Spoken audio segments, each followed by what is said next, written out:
Assalamu урматтуу мекендештер, урматтуу жердештер. Бул видеону максималдуу түрдө группаларга бөлүшүп коюңуздар. WhatsApp группа, Facebook группа баарына бөлүшүп коюңуздар, урматтуу жердештер. Кандай группа болсо баарына бөлүшүңүздөр. Мен бул видео кайрылуунун темасын эмне деп койдум? Парламент кандай болуш керек деген темада бүгүн эфир жүргүзөбүз. Өзүңүздөрдүн ой пикириңиздерди сөзсүз түрдө комментарийге калтырыңыздар. Сиздердин ар бириңиздердин ой пикириңиздер мен үчүн, жалпы эл үчүн дагы маанилүү, мен үчүн дагы маанилүү. Себеби дегенде биз, урматтуу карапайым элдер, биз шайлап алган парламент, биз шайлап алган депутаттар баарын туура кабыл алып, туура түшүнүш керек. Себеби биз эмне себептен аларды колдодук, парламентке барганда кандай иштеш керек, биз кандай иштесин деп колдодук. Ошол негизде бүгүнкү видео болот. Максимал түрдө бөлүшүңүздөр. WhatsApp группа, Facebook группа, аз адамдар келсин. Мен дагы эфирди баштайм. Бөлүшөбүз достор.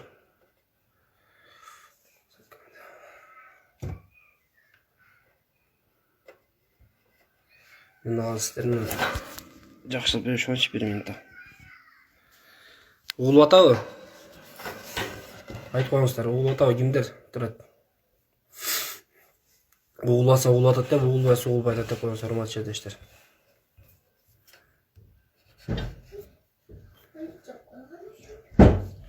Угулуп атабы барыңыздарга? Мен 7 чакырылыштын депутаттары, мына урматтуу жердештер, 7 чакырылыштын депутаттары шайланды, барып өз жумушун баштады. Кечеги парламентте болгон талкуулар баарын көрдүңүздөр. Ар бир депутат өзүнүн ой пикирин айтканга толук кандуу укугу бар.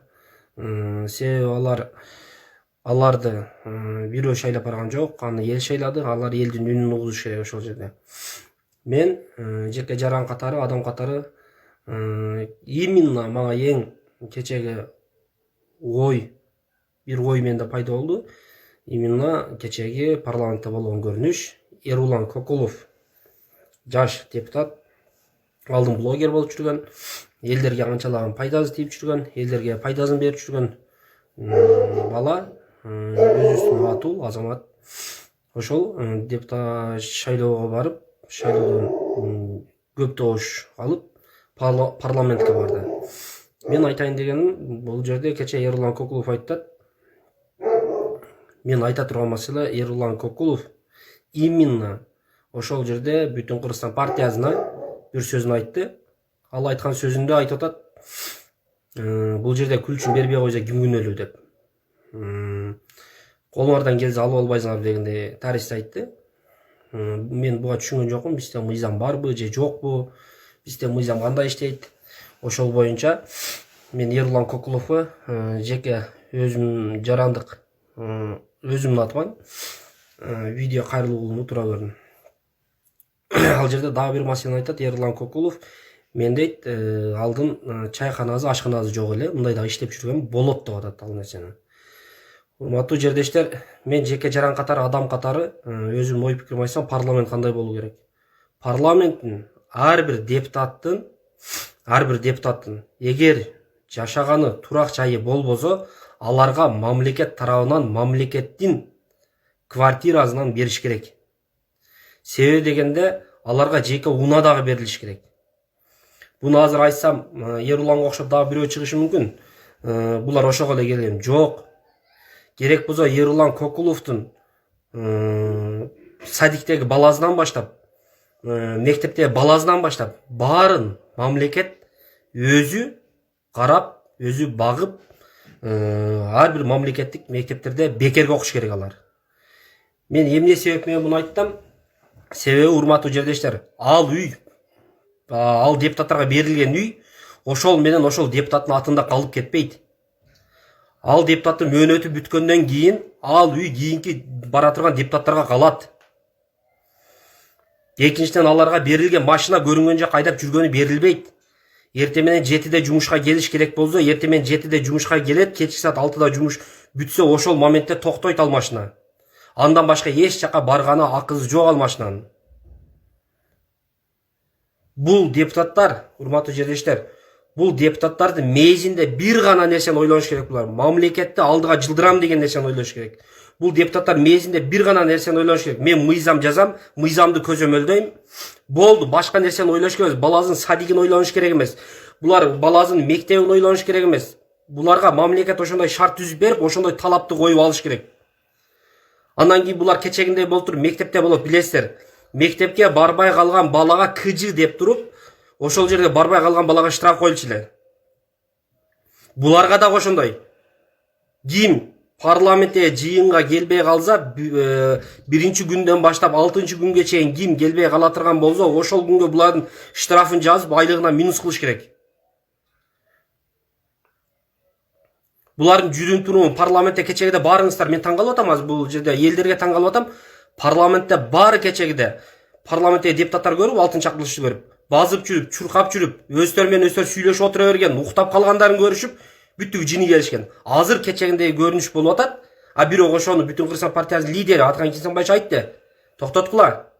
Эмне өзүңөр менен өзүңөр сүйлөшүп отурасыңар ал жерде? Жыйын өткөрүп атасыңарбы десе, баардыгы бул жакта комментарий берсең, башка жакка келсең күлүшүп атат. Парламентти көтөрүш керек. Бул парламентти көтөрүш керек дегенде, урматтуу жерлештер, бул президентке каршы чыгуу деген эмес. Бул парламент ар бир мамлекетте болгон нерсени мыйзам чегинде, кандай жол болбосун мыйзам чегинде болуш керек деп отуруш керек булар. Бул парламентте ар бир депутат, үй алган депутат дагы 6 жыл бүткөндөн ал үйдү көрүнө кошуп же өзүнө кошуп көтөрүп кетпейт. Кийинки чакырылыш депутат келгенде ошолордун үй жокторун өткөрүп берет.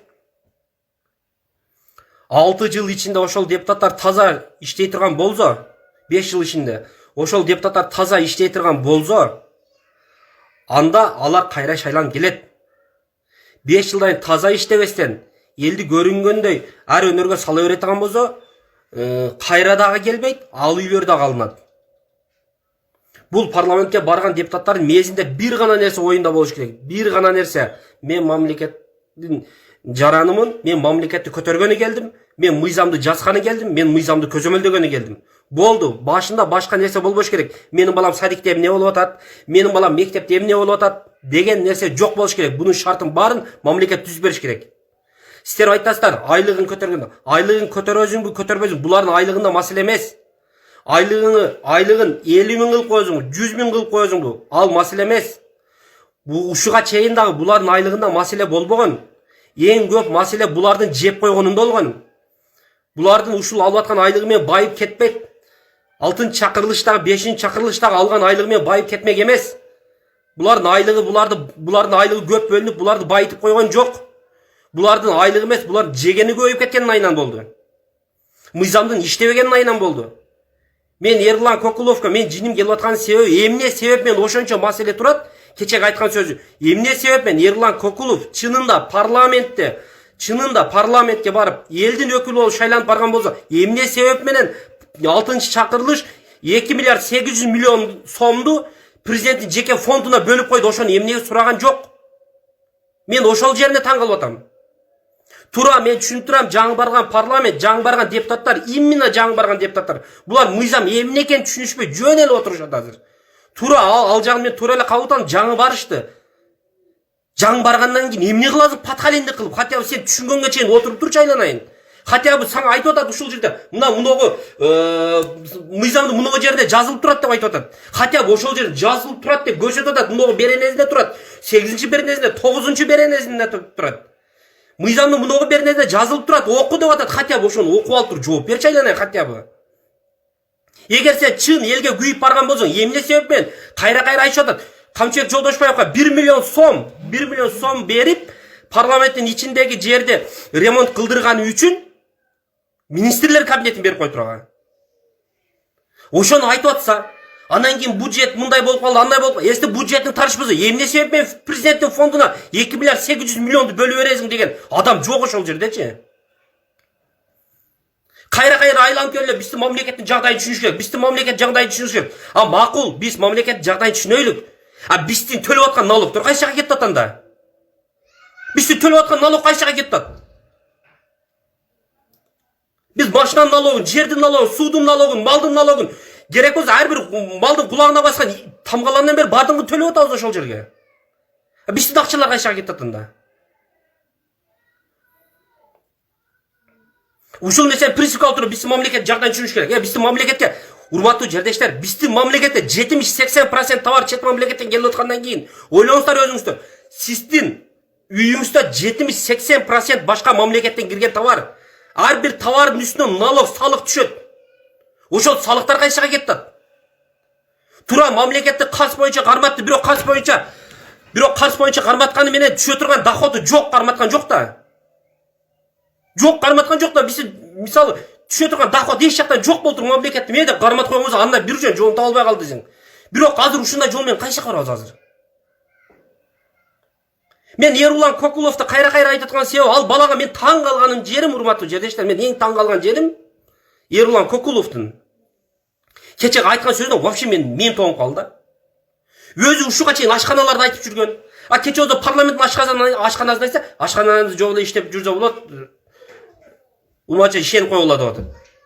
Урматтуу жердештер, парламент эртең менен саат 8-те жумуш башталабы?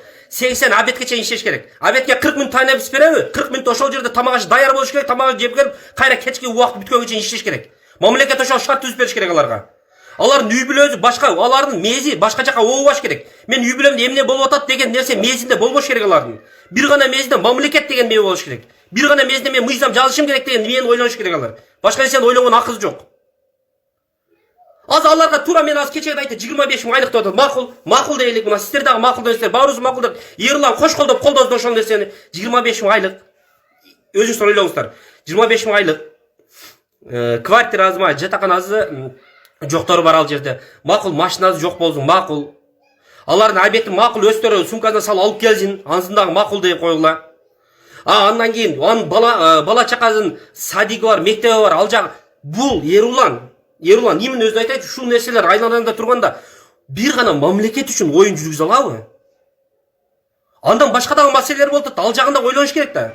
Тура түшүнүп турам, биздин дагы моюнубузда бар аз, биз дагы тура биз ар бир адам ар тармакты ойлоно берсең, мен бир жолго түшпөй калат. Өзүңүздөр да прекрасно билесиздер бул нерсени.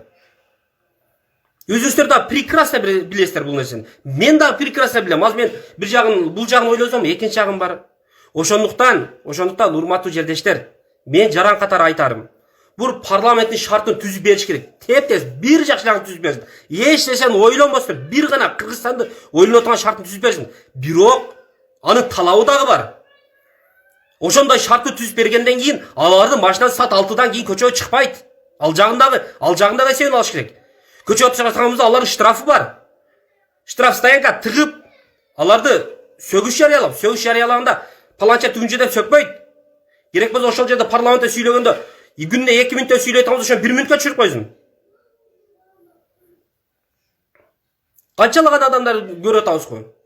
Урматтуу жердештер, баарыңыздар билесиздер го. Ушул парламенттин ушундай шарты түзүлбөгөндөн азыр мына ушул шарт ушул Ерулан айткан шарт, мен ушуну айтайынчы.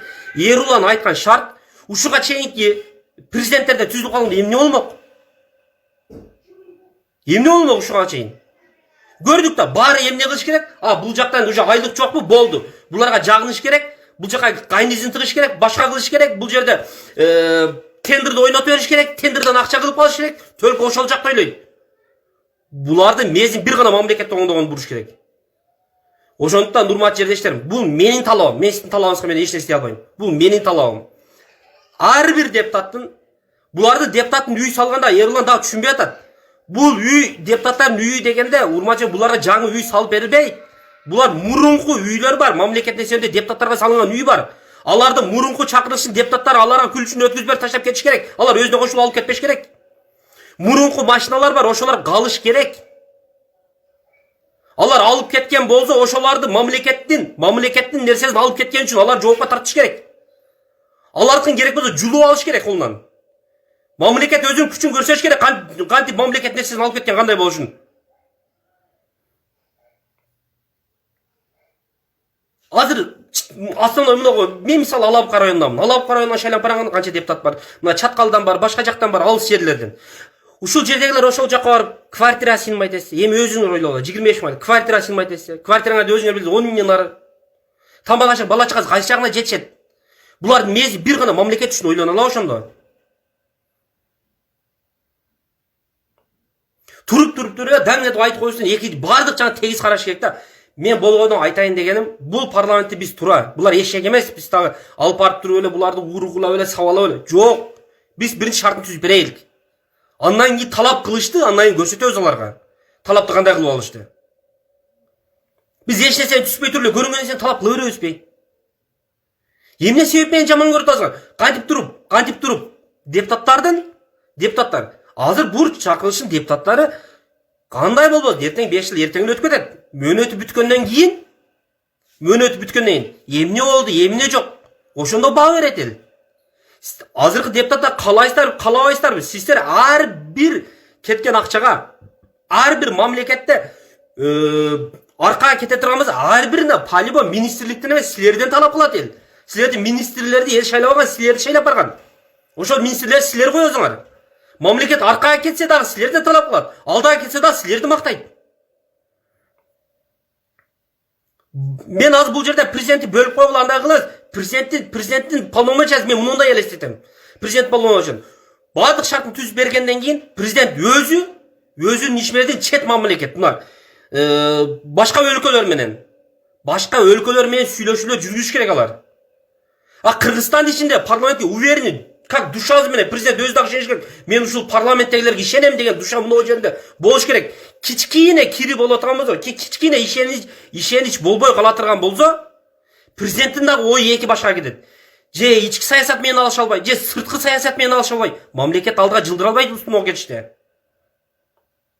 Биз азыр урматтуу жаштар ушул кетиште кете атабыз, эртең 5 жылдан кийин дагы эле ушул кеп менен отурабыз.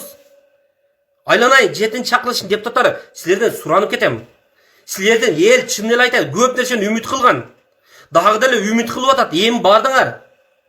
Чын азыр эми жаң баргандар түшүнбөшү мүмкүн көп нерсеге. Силердин түшүнбөстүгүңөрдү пайдаланып, көпчүлүк ар нерсени өткүзө бериши мүмкүн. Ойлонуңуздар жакшылап.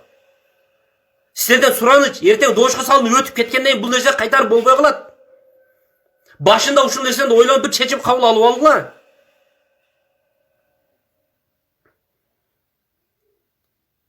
Сиздер дагы, урматтуу жерлештер, сиздер дагы талап кылыңыздар. Сиздер дагы ой пикириңиздерди айтыңыздар. Аз биз мына жерде айтып коербуз. Айтып койгон менен эртең баары бизге атака кылышат. Ал жагын да түшүнүп турам. Бизге көрүнгөн жанагы эртең мына аз мына видео чыкканда мен билип турам, Ерлан Көкуловдун колдошулары бүтүп чыгып мага бүт жазыш баштайт. Патыр жазыш баштайт.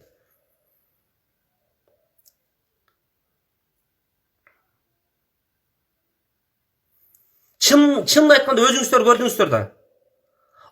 Мыйзам таза иштегенден кийин парламенттин бүт жагынан камсыз болгондон кийин парламент эч нерседен кем болбосо бар жагынан камсыз болгондон кийин алар дагы башка жолго бара албайт.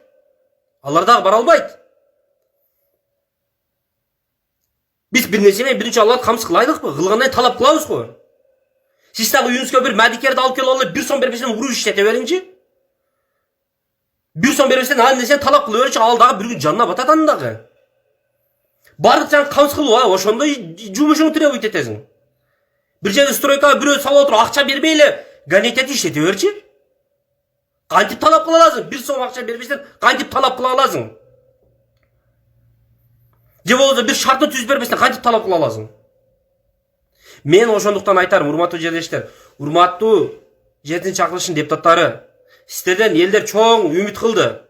Үмүт кылганда бизге акча берсин деп үмүт кылган жок. Сиздерге бизге бир кресло берсин деп үмүт кылган жок эл. Сиздерден үмүт кылды, биздин мамлекетти алдыга жылдырар деген үмүт кылды. Мен ошондой үмүт менен колдогом. Мен ошондой үмүт менен чынын айтайын, мен ошондой үмүт менен чыркырап жүргөм. Бирок кечеги 7-чи чакырылыштын 1-чи сессиясын көрүп алып, мен тоңуп калдым. Балпак Төлөбаев чыгып сүйлөдү. Мен ал эмне жөн сүйлөдү? Булар мыйзам боюнча тартышып атат. Бул башка нерсе. Булар мыйзам боюнча тартышса, Балпак Төлөбаев жеке өзүн жанагысын айтат. Ал жерде ички душмандыгын кылып атат. Ал жерде айтып атат. Хотя бы мыйзамды карап койчу. Паланча беренесинде жазылып турат деп атат. Хотя бы карап коюп сүйлөгүлөчү. Но жетинчи мен түшүнүп турам. Жаңы барган депутаттар билбей атат азыр. Может 1 жыл бу, может 5-6 ай, может ошол орта установкага түшөр. Кудай кааласа түшөт. Бирок ошого чейин силерди пайдалангызбагыла.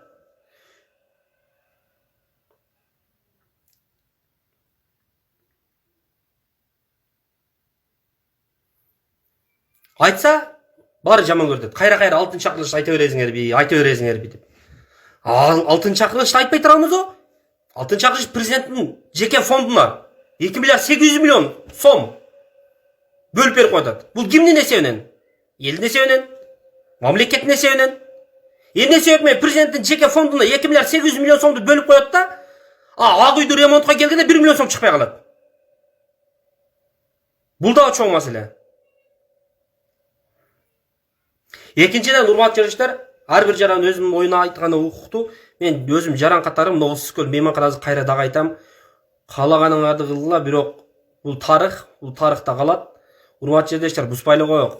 Сиздерден сураныч, урматтуу парламенттегилер, ушуну колдоого алып, ошону токтотуу боюнча аны сиздерден сураныч, оңдоп түзөө иштерин кылып туруп эле ал жерди. Кааласаңыздар музей кылып коюңуздар. Бизде итак эле эски имараттар калган жок. Анда ушунчалык эле эскилиги жетти. Бул эски нерсе дейт атабыз, анда Сулайман тооду да бузуп баштагыла. Бул эмне деген нерсе? Бул эмне деген нерсе? Сулайман тоодун музейин бузуп баштагыла эртең барып, бул эски деп. Башка мамлекеттерде мындай эски нерсени мына барыңыздар, Санкт-Петербург шаарына барыңыздар. Ал жерде керек болсо ар бир дом, жөп-жөнөкөй домдор дагы бар, эски домдор. Себеби ал жерге, экинчиден ал жерге туристтер көп барат. Эмне себептен? Ал жерде историясы бар үчүн.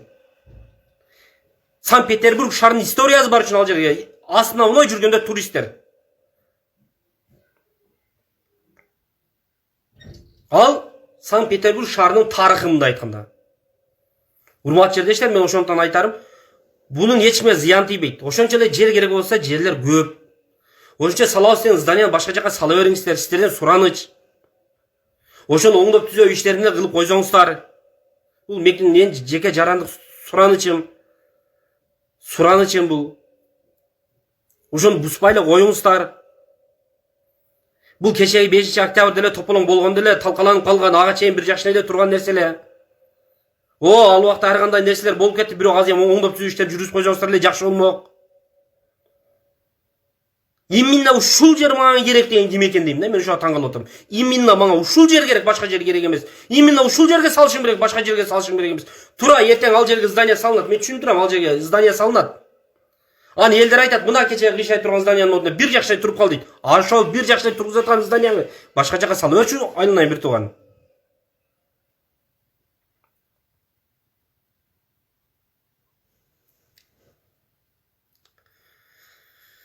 Билбейм, эми кече парламенттин биринчи сессиясынан кийин элдер ар кимиз ар түрлүү айтып баштады. Мен паланча элдин атынан же паланчанын атынан дебейм. Мен постоянно чыкканда өзүңүздөр, постоянно эфир кылып чыкканда өзүңүздөр билесиздер, мен постоянно жеке өзүм ой пикирим деп чыгам. Бул менин өзүм жеке ой пикирим. Мен өзүм ой пикирим айтканы менин жарандык укугум бар. Ошондон айтып чыгам. Тура көрсөңүздөр, тура кабыл алыңыздар. Эсти тура эмес көрүп атсаңыздар, сабал өзүңүздөр жеке ой пикириңиздер.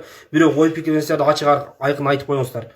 Экинчи кийинки маселе болуп аткан болсо, мен айтайын дегеним, урматтуу жерлештер, кандай кылыш керек билбейм. Кыскасы кандай кылыш керек мен билбейм. Мен уже мен тоңуп калды, чын айтканда. Азыр булар эми жумушун баштады.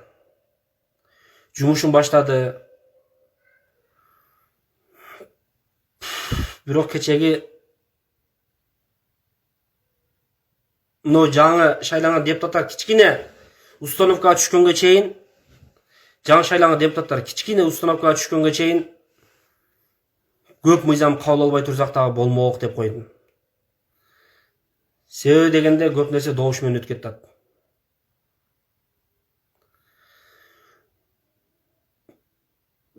Бирок жеке мандаттан баргандар кече кирип эле бир фракцияга кол көтөрүп кошулуп кирип кетти. Бул дагы урматтуу жерлештер бир Жанды кейте тұрған нәрсе болып қалды.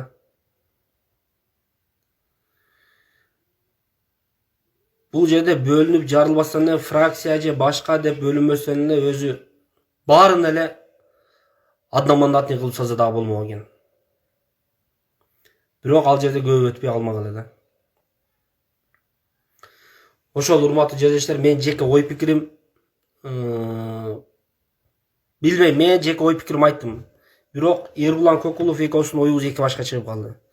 Мен ал баланы ооба адам катары, жаран катары, ушуга чейин блогер катары сыйлап келгем, сыйлайм дагы деле. Бирок кечеги парламентте айткан сөзү бул кимиңиздер кандай ойлойсуздар? Жеке менин пикирим менен экөөсү дал келбей калды. Мен бардык депутаттарга ийгилик каалайм. Ошондой эле сиздерден көп эл үмүт кылган. Дагы деле үмүтүбүздү өчүрө элекпиз. Дагы деле үмүт кылып атабыз. Сураныч. Ар президенттин жанында эле барып эле подкалимдик кылып, кайра эртең башына жеткенде ошол президенттин ар президентти подкалимдик кылып барып эле башын жеп кете бербегиле. Канча президент шайланып келди. Канча элдер президент чыгарды. Баарынын башын жеп подкалим болуп келип аткандар дагы деле кетти. Ошондуктан подкалимдик кылып барып ушул президенттин дагы башын жеп албагыла. Мен президенттин тарапташтарына жана колдоочуларына айтарым, силер дагы тең салмактуу карап бир ой жүгүртүп көргүлө. Биздин мамлекет азыр эки жакка бөлүнүп, жарылып, талашатыган жерде эмес. Мындан кийин бөлүнүп, жарылып, талаша беретиген жок, бир гана зыяны тиет, бул карапайым элге тиет. Биз азыр буларды депутаттардын шартын түспөй турган болсок, булар эч кандай ой жүгүртпөй турган болсо, булардын бир гана нерсеси болуп калат. Кандай кылып акча табыш керек деген маселеге келгенде, акча керек болгон маселеге келгенде, бир гана болуп калат. Налогко 2 сом кош керек. Жердин налогуна кош керек, үйдүн налогуна кош керек, малдын налогуна кош керек, судун налогуна кош керек, машинанын налогуна кош керек, светке кош керек. Төлкө ошол эле нерселер оюнда болуп калат. Булардын керек болсо түшү дагы мамлекетти алдыга көтөрүү боюнча түшкөрө таң кылып шартын түзүп бериш керек. Эч нерсени ойлонбостон бир гана мамлекет жөнүндө ойлонуп турган шартын түзүп бериш керек. Бирок ошону өзүнүн кызыкчылыгына колдондубу? Ошондой чара дагы көрө таң кылып түзүп бериш керек буларга. Керек болсо мектепте мугалим сабак өтүп атканда ошол жерде бир бала топогон кылып же бир бала сүйлөй берет болсо мугалим урушат. А биздин парламентте башалама болуп атат. Керек болсо мектепке мугалимдер келбей калатырган, окуучулар келбей калатырган болсо, ошол жерге келбеди деп жазып туруп, штраф деп жазылат. А биздин парламентте 90 депутат болуп аткан болсо, мурункуда 120 депутат болгон болсо, ошонун 70 менен дагы 50 келбей дагы уже 5 жыл өтүп кетти. Нол парламентке дагы, урматтуу жердештер, мындай жанагы түспөйлүк. А барын шартын түзөйүк, ошондой талапты алайлык. Булардын мезин бир гана Кыргызстан мыйзамын иштөө боюнча ой жүгүртө таң кылайлык. Булар бир гана түшүндө да Кыргызстанды өнүктүрүү кандай экен түшкөрө таң кылып туруп, булар шарт түзүп берейик. Бирок эртең ошолор жок, ошондой кылып алайлык.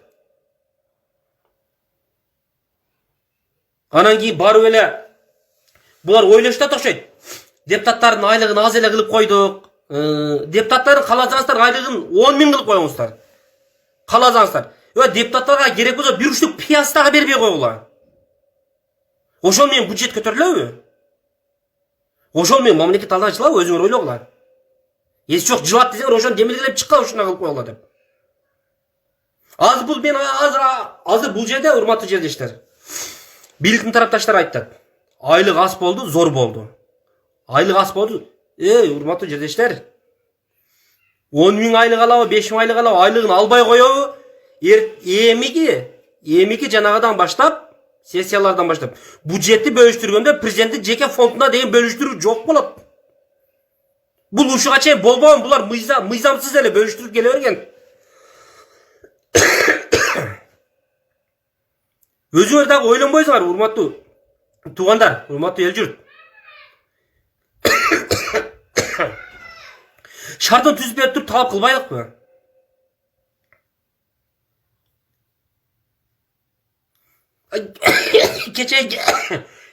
Keyingi masala boyunca депутаттардың қағазы жоқ екен, ручкасы жоқ екен, андан кейін кабинеттері берілбепті десе,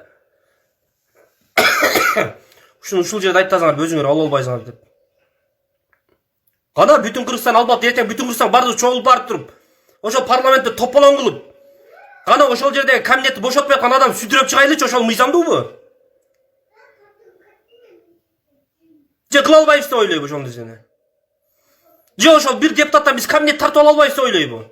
Кече Ерлан Кокуловдун айткан боюнча тартып алууга дегендей кылып айтты. Эмне бизде мыйзам иштебейби? Мыйзам боюнча алтын чакырыштын мөөнөтү бүттүбү? Ошол жерде папканы көтөрүп чыгып кетиш керек. Мыйзам ошондой. Эгер жок, мыйзамга баш ийбей турганбыз, анда бизди кече Ерлан Кокуловдун айтканы боюнча биз бар тартып алышыбыз керек ал нерсени. Кантип мыйзам иштебейт? Кантип Ерлан Кокулов өзү билет, блогер. Ушуга чейин элдин көйгөйүн көтөрүп жүргөн. Тополоңдун алдын алып жүргөн. Ушул нерсени айтпайбы? Бизде мыйзам иштейт го. Кана мыйзам. Өкмөт, парламент. Кана урматтуу президент, кана мыйзам. Мөөнөт бүт алтын чакырылыш кетиш керек эле го. Эмне күлүшүн бербей качып жүрөт деген. Бул Кыргызстандын мыйзамында бар нерсе акыры. Же жок кетпей өзү тополоңдун колунда жулуп ал деген мыйзамда барбы? Ал ушул кетишинде биздин элди кайсыга карап тартат азыр? Мен общий Кыргыз элин айтпайын. Ушундай ой пикирдегилер кайсыга карап тартат? Бир нерсе десең элдин атынан сүйлө. Мен элдин атынан сүйлөгөн жок, мен өзүмдүн оюмду айтам. Мен оюма кошулган жарандардын атынан айттым. Ушундай ойдогулар кандай кылыш керек? Жулуп алыш керекпи барып туруп?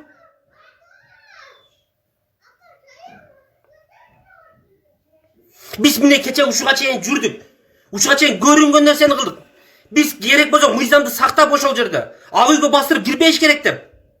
Керек болсо 2010 жылы мен эң дагы бир нерсе баса элеп айтып коеюн. 2010 жылы бүтүн Кыргызстан партиясынын кечинде СЫК БШК жарыялаган шайлоодон өт деп. Бирок эртеси күнү өткүзбөй койгон.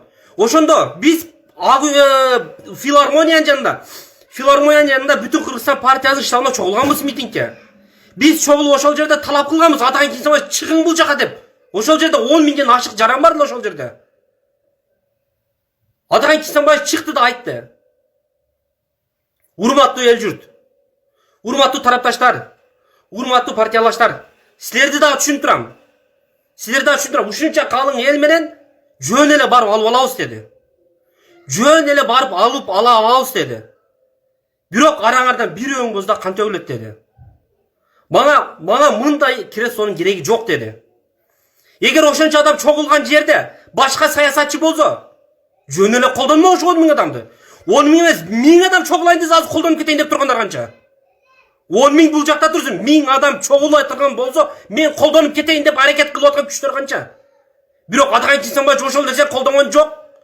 Бирок ошондо дагы ою төмөндөр барып ойлошту. Бул коркок деди. Бул жолго бара албайт деди.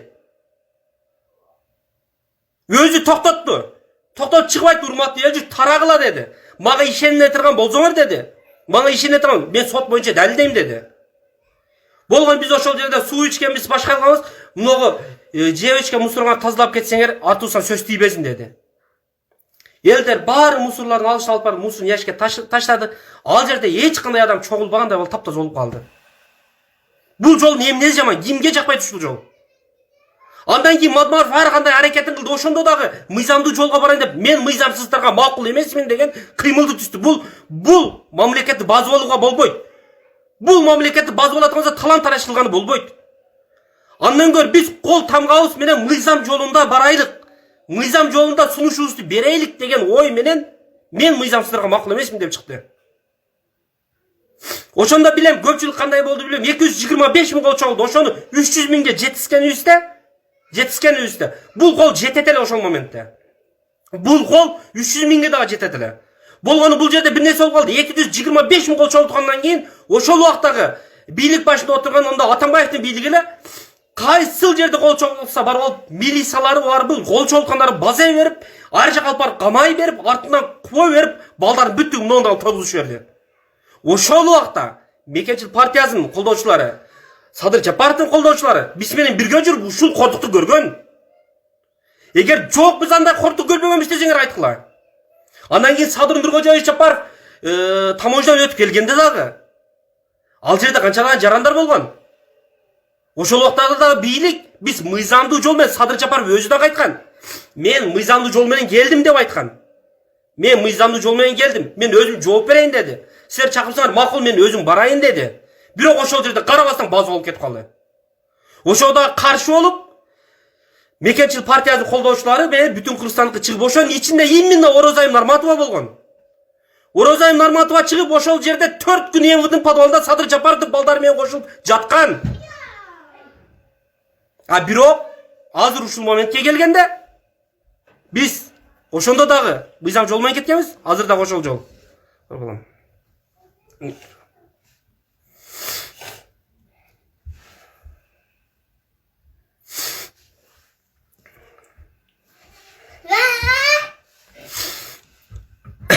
Кандай жол болуш керек башка? Кечеги Эрлан Көкүловдун айткан сөзүнөн кийин мен чын айтайын, мен токтоп калдым мен.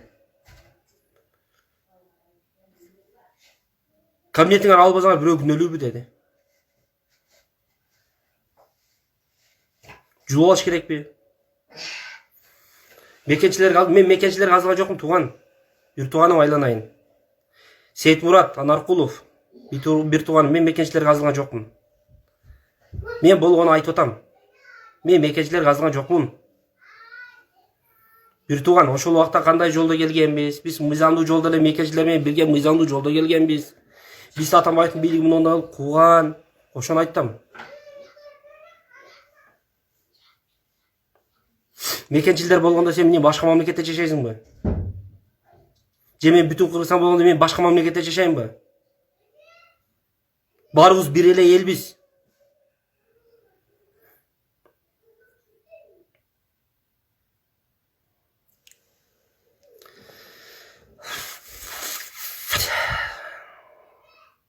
Ошол урматтуу жерлештер, ар кимиңиздер өз ой пикириңиздерди айтыңыздар. Эгер менин ой пикирим кимдир бирөөгө туура келбей калган болсо, ага мен күнөөлүү эмесмин. Мага жаман комментарий жазбай эле коюңуздар. Анда оюбуз туура келбейт экен, бири-бирибизге деп коюңуздар болду. Себеби 5 кол тең эмес. Бардык адамдын ою бир жерден чыкпайт. 5 кол тең эмес болгондон кийин баарыбыздын оюбуз бир жерден чыкпайт. Бул пенде экенбиз, ар кимибиз ар түрдүү ойлонот экенбиз. Андай урматтуу жерлештер, экөөбүздүн оюбуз бир жерден чыкпай калса, анда экөөбүздүн деңгээлибиз эки башка экен. Экөөбүз эки башка нерсени ойлонот экенбиз. Ал менин дагы күнөөм эмес, сенин дагы күнөөң эмес. Бул табияттын өзү ушундай. Табиятта адам ушундай. Болгону мен айтарым, колуман келгенче аракет кылдым. Колуман келгенче түшүндүрүшүн аракет кылдым. Ким түшүндү, ким түшүнбөдү, кимдин ою башкача мен билбейм. Анда силер дагы өз ой пикириңиздерди айтыңыздар. Балки мен туура эмес ойлонуп аткандырмын. Балки мен туура эмес ойлонуп аткандырмын. Бирок мен ушул жолду мен туура көрүп турам. Чын айтайын, мен ушул жол менен мамлекет алдыга жылып кетер деген туура нерсени көрүп турам.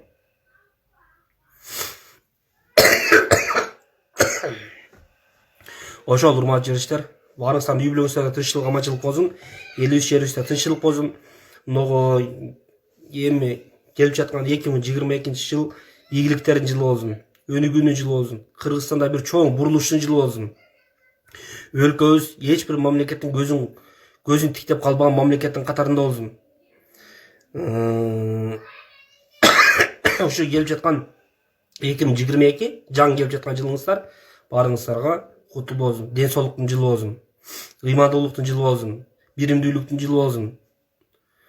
Баарыбыз талашып тартышкан эмес, бир өнүккөн мамлекеттин алдында баарыбыз бирге, бир жерде Кудай болсо, бир жерде той болсо, бул мекенчилдин тою эле, бул бүтүнчүнүн тою эле, бул баягынын тою эле, бул бунун тою эле эмес, бул кыргыздын тою эле.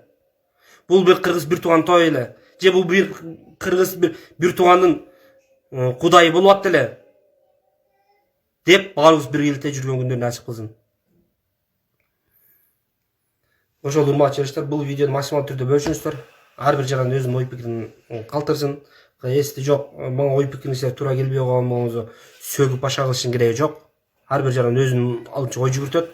Эсти оюңуздар туура келбей калса, өзүңүздөр видео кайрылып болуп чыгыңыздар. Аны эч ким тосоо кыла албайт. Ал өзүңүздөрдүн жарандык пикириңиздер. Болгону силерден суранарым, ар бир адамдын жеке аброюна шек келтирип жана кылбаңыздар. Жеке үй бүлөсүнө азылбаңыздар. Бул үй бүлө деген бул өтө жанагы нерсе. Булар ушундай мамлекетке кызмат кылабыз деп аракет кылышып аткандан кийин бул жакта туруп алган үй бүлөсүн шантаж кылып же башка кылып 2 сом акча алып 1 сом акча алгандан кийин бүт жакты башалауну токтотуш керек. Барыңыздарга тынччылык аманчылык болсун. Барыңыздарга ассаламу алейкум.